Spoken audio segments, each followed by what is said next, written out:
Zandora wasn't a city. It was a fever dream dressed in gold and stitched together with secrets.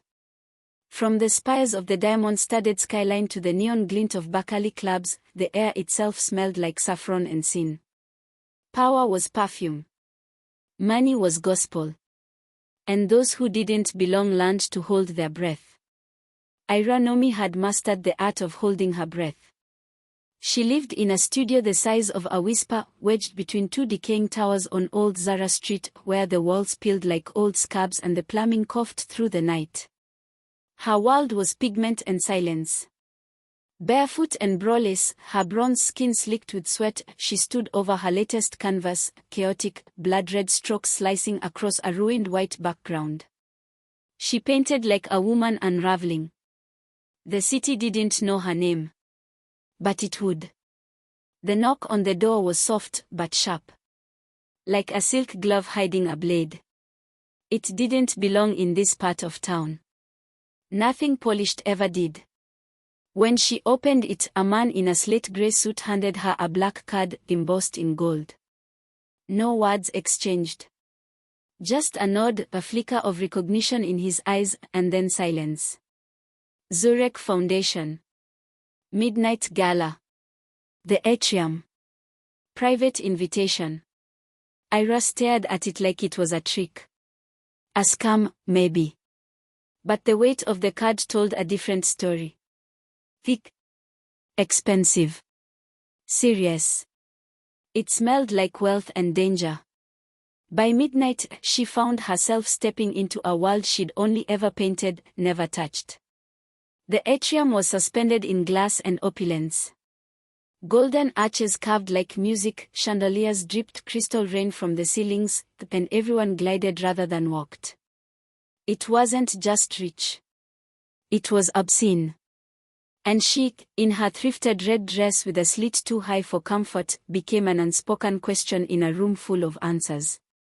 Then she saw him. Mikael Zurek. He didn't blend in, even among gods. He was all sharp edges and cold fire. 6 foot something, dressed in black silk that clung to his form like it had been poured on. His skin was a deep amber, burnished, dangerous, and his hair slicked back like ink frozen in motion. But it was his eyes that undid her. Stormy grey, like thunderclouds trapped in glass. Calm, unreadable, lethal. He watched her from across the room. Not like a man admiring a woman. No. Like a man assessing a weapon. Or claiming what was already his.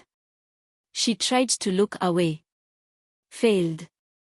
They didn't speak. Not at first. But the tension was a presence between them, thick, coiled, waiting. Hours passed. Wine. Music. Crowds' blood.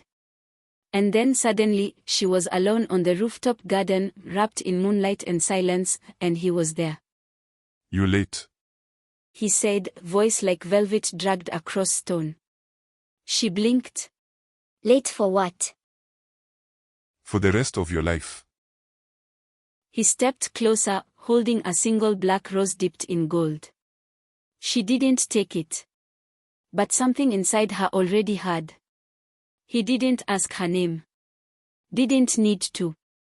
He already knew it. Knew more than he should have. And when he looked at her, it wasn't curiosity, it was hunger. Familiar. Intimate. Ayra's hands were trembling when she left that night. But her mouth still tasted like his name. In the days that followed, the city changed shape. A sleek black car started following her home. Gifts arrived without notes, rare paints, antique sketchbooks, imported wine. She would find things moved in her studio, slightly touched. As if someone had been there. Watching. She should have been afraid. But she wasn't. Not quite. What she felt was worse. She felt seen. Then came the night he appeared without warning. She came home late, rain in her hair, keys clutched like a weapon. The lights were on. He was seated in her armchair, legs crossed, reading one of her journals with the calm entitlement of a man flipping through a magazine. She froze. You broke in. She hissed. I let myself in. He replied. You leave the window unlatched. Every night.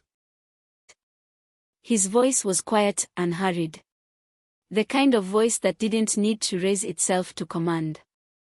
There was no apology. No shame. I invested. He continued, closing the journal. In you. In your chaos. Your silence. Your fire.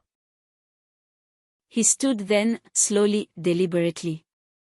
Every movement elegant, deliberate. He walked toward her, his eyes never leaving hers. When he reached her, his hand brushed her jaw. You don't paint for glory. He murmured. You paint to survive. You bleed on the canvas, Ayra. And you think no one sees. But I do. I've always seen you.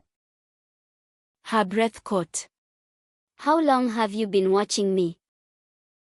His lips curled, almost a smile. Long enough to know you're mine.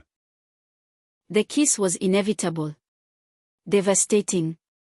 His mouth found hers with a brutal grace, and her body melted into him like it had always known the shape. He was heat and muscle, control and chaos.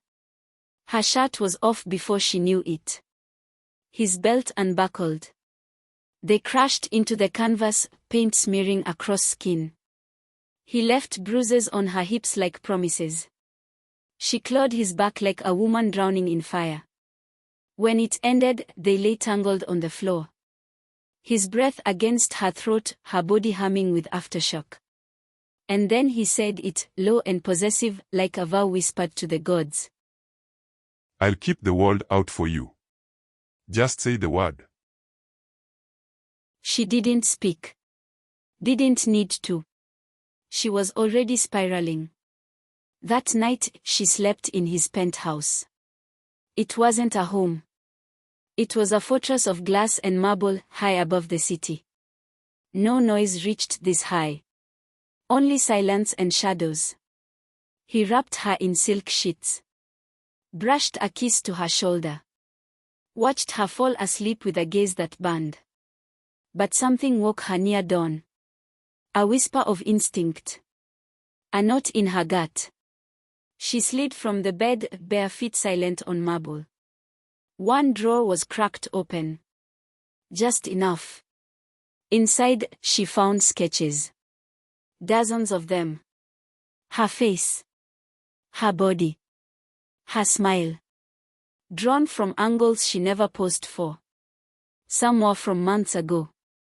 Moments she hadn't even known she was being watched. Her breath caught in her throat. He hadn't just found her. He had studied her. Followed her. Loved her before she even knew he existed. Behind her, in the darkened room, he shifted in the bed, still asleep. Still hers. And outside, the city of Zandora sparkled like a light told too beautifully to question.